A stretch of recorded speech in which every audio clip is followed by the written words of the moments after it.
Hey gang, Rob here, and another Rob's Advice video. The idea behind this video is, so you want to buy a camper. This came up a few years ago when a coworker of mine had approached me about he and his wife wanted to buy a camper, and they knew that we'd owned a camper, and they wanted to know a little bit about the caveats of what it takes to own one, the ins and outs of it, what the equipment is, and so forth. And there was a lot to it. So we had a very lengthy conversation about it, and I thought I'd share some of these ideas with you. Um, this is the way we do it. This is what I have learned from owning a camper. If you have any ideas, please feel free to comment in the sections below, and I'd love to hear from you. So let's start off and take a look at what it's going to take if you want to buy a camper. Having a camper is a great way to have fun and connect with nature. It's great for short weekend trips and family vacations, providing your own private space to stay in while enjoying the outdoors. It's great. Imagine being able to play outdoors and still have a place to get away from the elements with the comforts of home like heating, air conditioning, and a refrigerator. Some say that isn't really camping, and I suppose maybe they're right, but it sure is a lot of fun.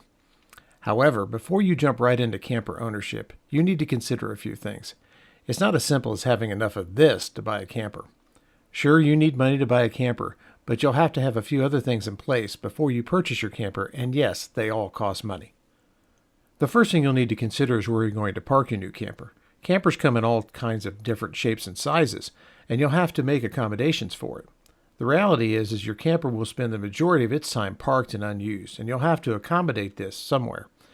If you have enough property or a big enough driveway, there's not usually a problem. However, even if you have the space, you may need to expand your drive, which of course isn't free. Also remember that it isn't easy to move most campers, so if it's in your driveway, make sure that it isn't somewhere where it's going to be in the way of your everyday activities. If you live in a neighborhood, perhaps with HOA rules, you're more than likely going to have to pay to have your camper parked at an off-site facility. This will of course also be a cost that you'll need to consider for your budget.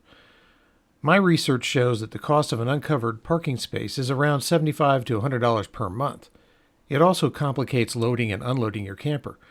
Preparing for a camp trip is different from preparing for a vacation, and loading and unloading the camper is a huge task. If your camper is at a separate facility, this makes this task even more complicated. Another thing you will need to consider is your tow vehicle. This is a picture of my truck. When I purchased it, I knew I was going to have to tow my camper, so I made sure that it had all the necessary equipment for the task. The vehicle you intend to tow with has to match the anticipated camper you're looking at. As campers come in different shapes and sizes, this depends upon the type of camper you're planning on buying. Small pop-up campers can easily be towed with smaller vehicles. However, larger campers take larger vehicles with more horsepower and bigger frames. The dealer can help you with this, but my advice is to have a little bit more in the way of a vehicle than you need. We pulled our first camper with a Durango, and although it worked, when I traded for my truck, it was much easier to control and manage. Your vehicle will also need equipment like brake controllers, tow mirrors, and a hitch receiver. If it does not have this type of equipment, you'll need to have it retrofitted, which of course costs money. Are you sensing a theme here? The point here is that before you decide what type of camper you want, you have to have a vehicle capable of towing it and somewhere to park it. This seems simple, but it all costs money, and this is before you decide how much you're going to spend on your camper. There's a few other things that you need to consider. First of all, owning a camper is like owning another vehicle. There are costs associated with things like maintenance, license plates, and insurance that go along with owning a camper, and those costs, they can run as high as $500 a year, need to be added into the budget cost of what you're planning on doing for either yearly or monthly, or however you do that. Those costs can vary depending on the age and the value of your camper, but it is something to consider for your budget. You add that to the potential storage cost, and that's where you're looking at a yearly cost just to have the camper around. Another thing that you really need to consider is if you've never driven a vehicle with a trailer behind it before, then you're probably going to need to seek some advice from somebody, and hopefully somebody who has. One thing you could do is find that family member or a friend, maybe somebody who's got a camper or at least a trailer. They can give you some advice on how it works, how to back up, how to go around corners and so forth. And then take your new camper to a great big empty parking lot and practice. Practice is really going to be about the only thing that you can do to get better at it, and you just have to use caution and patience as you're going along. The biggest thing is don't get frustrated, don't get in a hurry, and don't be afraid to start over. If you're in a campground and you're holding up traffic because you're having difficulty backing in, don't worry about it. Everybody understands that. Everybody has to deal with that when they back their own camper in. Everybody's been where you're at if you're having a problem getting a camper backed in, trust me. And there's usually plenty of people to help. By the way, that is one thing about the camping community. There's always somebody there to help. There's always somebody there to offer advice, help you back that in, move a vehicle if it's in your way or if they think it'll help. Everybody's very helpful in the camping community. I've never had a bad experience. It's really nice, a nice set of people. So don't be afraid of that. Take your time, do it right, and you'll get there. Now, what we need to talk about now is some of the other equipment that you're going to need once you get to the campsite, and some things that you are going to need and perhaps want as we go along. And we're going to go through these things bit by bit. We're going to go through them as you need them. We're going to kind of look at different pictures and so forth. And as I go along, I'm going to throw in an average cost or, hopefully a higher cost than it would normally cost. And we'll give you a synopsis of that at the end so that you understand how much that additional equipment cost you. Let's go take a look.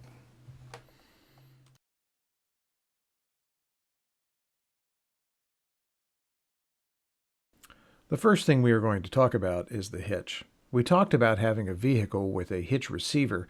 This is what goes in that receiver and is used to attach your camper to the tow vehicle. These, of course, vary with the size and weight of your camper, but you will need something like this. This is a standard weight distribution hitch for a bumper pull camper. The cost of this hitch varies between $300 and $600. If you go to a fifth wheel camper, which is mounted in the bed of a pickup truck, you're looking at between $1,200 and $1,800 for a hitch for that camper. This is something your dealer would be glad to provide and can add to your financing if you wish.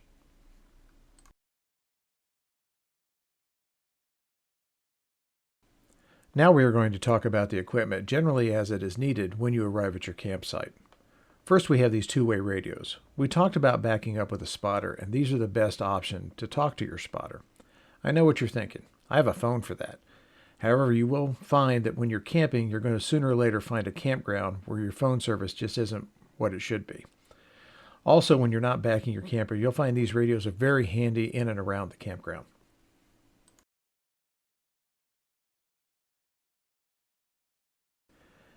Next, we have our wheel chocks. You will see that there are 6 here. You will need a minimum of 4 to properly secure your camper from rolling, and of course you never want to unhook your camper until the chocks are in place. It's a scary experience when a trailer starts to move and it's not connected to a vehicle. I've been there, done that, and did not enjoy the experience. I have 6 just in case I find myself on a particular steep grade and I want a second set for the direction that the camper might decide to roll. Next, we have the levelers. These are blocks that fit together like Lego blocks and are rated to handle the weight of your camper.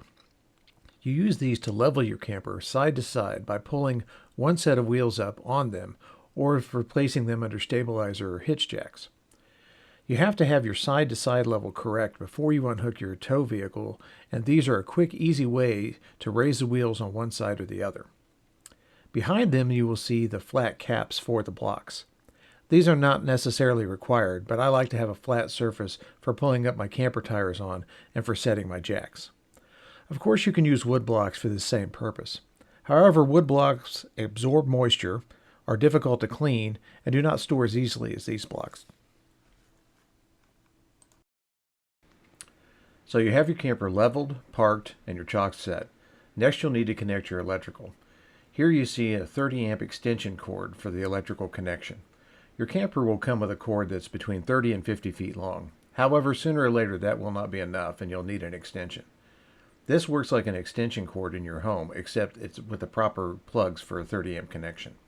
If your camper has a 50 amp connection, the cord will be bigger with different connectors, but the concept is the same. Below that you will see an adapter for the 30 amp cord to a standard 120 volt outlet. This is handy if the only source that's available is the standard outlet. Below the extension cord you'll see some standard extension cords. You'll need them for a variety of reasons, and we generally carry no less than 3 at all times. Next you will need fresh water. Here on the upper left you will see the water filter. This is a disposable item that you'll need to replace each year. Below that, you will see a pressure regulator. This device takes the campground pressure and maintains it at 50 psi to your camper. You never know what the pressure of the campground will be, and this protects your piping. To the right of that, you see supply hoses. The standard fill hose is white to keep it from getting hot in the summer. You may notice that we also have some standard garden hoses as well. We carry about 120 feet or so at all times. When the 50 feet is not enough for the connection, or if we're close enough to a water source and we can fill our tanks with an extended hose line. Either way, we suggest that you carry extra hoses with you. If you're not using a full hookup connection, you will still need to use the filter and the hose to fill your fresh water tank. And remember, you have to do that before you go to your site. Now that you have your freshwater connected, you'll need to deal with your wastewater connections. These largely depend upon how your camper is designed.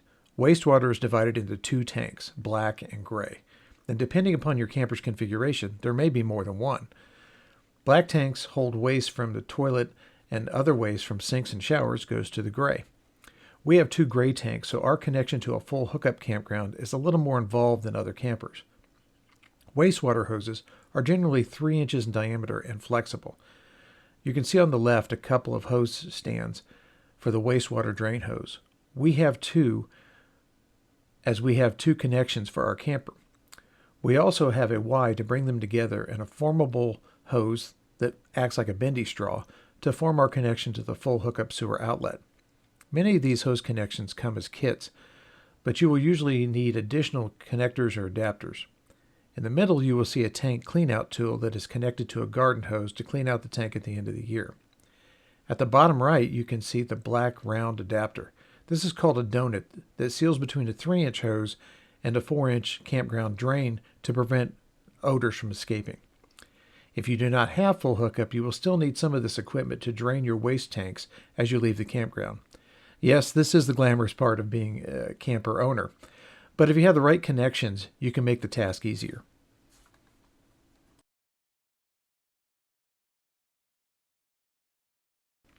Next, we have the portable waste tank. This tank is used to transport waste from the camper to the dump station when full hookup is not available. It is on wheels so it can be towed behind your vehicle. It also comes with hoses and adapters for transferring and dumping the waste. You have to be careful to match the volume of your portable tank with your camper's tank to avoid overfilling the portable. Obviously, it may take more than one trip and is even less glamorous than dumping your camper itself, but it's a necessary evil if you're going to be staying more than a few days without full hookup.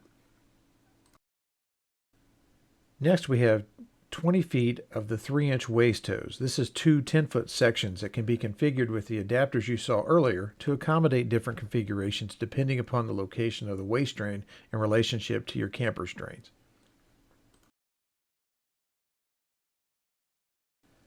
Next, you will see a hatchet. Camping wouldn't be camping without a campfire, and you'll need a hatchet to split firewood. Also, you will see a standard toolkit. There's almost always something that needs to be worked on, and having a general toolkit is almost a must. Below that, you will see awning anchors. These are used to tie down the ends of your awning to prevent the wind from damaging it. Below all of these items, folded up, is a site rug that you'll spread out around your door. This helps with controlling mud, which is an inevitability when you are out camping. Behind and against the wall, you will see some standard things like camp chairs and tables for around the fire. These vary in cost depending upon what you are looking for, but are obviously a must for camping. To the left of these, you'll see our flagpole. This obviously isn't essential to camping, but is something we always wanted and an example of the things you don't need but will eventually want. Next to it, leaning up against the wall, you'll see our fire tending tools. Again, a campfire is part of the camping experience, and tending a fire without tools is dangerous and almost impossible. This last item is a freshwater tank for refilling your freshwater tank if you're not close enough to a water supply. This tank holds 7 gallons, and refilling the tank with this tank is a task to be sure. However, if you run out of water, 7 gallons at a time is better than nothing. So let's take a look at a summary of the cost that we've been talking about for this other equipment. And again, this is all equipment. This has nothing to do with the cost of the camper itself. You can see that it's over $1,500. And the equipment that I've shown here that I use and the equipment I've priced is not necessarily the top of the line. So obviously that cost could be more depending on what you may want or may need. So it's just another cost that you got to consider when you're looking at whether or not you're going to be able to afford the camper. I don't really think that I've shown you anything here that's out of the ordinary. So your cost could even be higher. And there's other things that we'll talk about that could go on top of this cost. So again, if you're sensing a theme, it's all about cost and money. So there's just one more thing to think about as far as additional cost to the cost of the camper that you'll need to obviously be able to use the camper. And one of the things that camper dealers are doing these days is they have starter kits, which is actually kind of a nice thing. It has some of the basic stuff, the hoses and that kind of thing that you're going to need. Likely it's not going to have everything that you need, but it will give you at least a start, or they'll either do that or they'll give you a credit at their camp store. Most dealers have their own camp store. Remember that everything, is going to roll into a cost somewhere for you. Nothing is free. So that's either going to roll into the cost of your loan or, the cost of the camper overall or whatever the case may be. So that's always the case there. Another thing I wanted to touch on is all of these things that we've shown you are going to have to go into the camper. So they call this in the militaryese and industrialese the load plan for the vehicle. Everything that I've shown you here has to either go in the camper or go in the tow vehicle.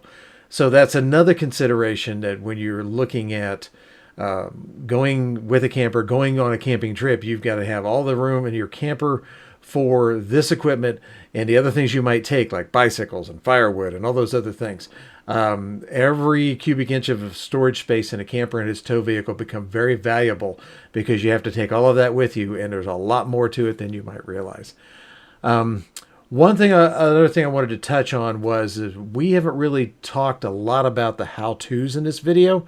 The reason being is that, everything we've talked about, driving a camper, maneuvering it, backing a camper, which is a skill in itself, hooking it up, which involves a lot of weight and a lot of energy where you can get yourself hurt if you're not careful. Leveling a camper is a tricky business and something you want to make sure that you do correctly and keep control of and so forth. All of these things are videos in themselves. So this video would be way too long if we went through every single thing there was about, how to set up a camper and so forth. So if you've never done this before, you need to get all the knowledge that you can. Work with a dealer who the dealer will show you everything there is about your camper, how everything works and so forth. And then, work with people that maybe have done it before and so forth. There's a lot that goes into it, and there is a learning curve. So just be aware of that. And again, I have considered other videos for things like that and maybe do that in the future. But again, each one of those tasks is a video in itself. So, well, there you have it. I hope this was useful information. I hope that you find it valuable and maybe would help you make an educated decision on whether or not you really do want to dive into camper ownership or can afford to do it. Again, don't know everything. If you have questions or comments, please put them into comments. If you have questions and I don't know the answer, I'll try to find somebody who does. I really appreciate your time, and I hope this is helpful.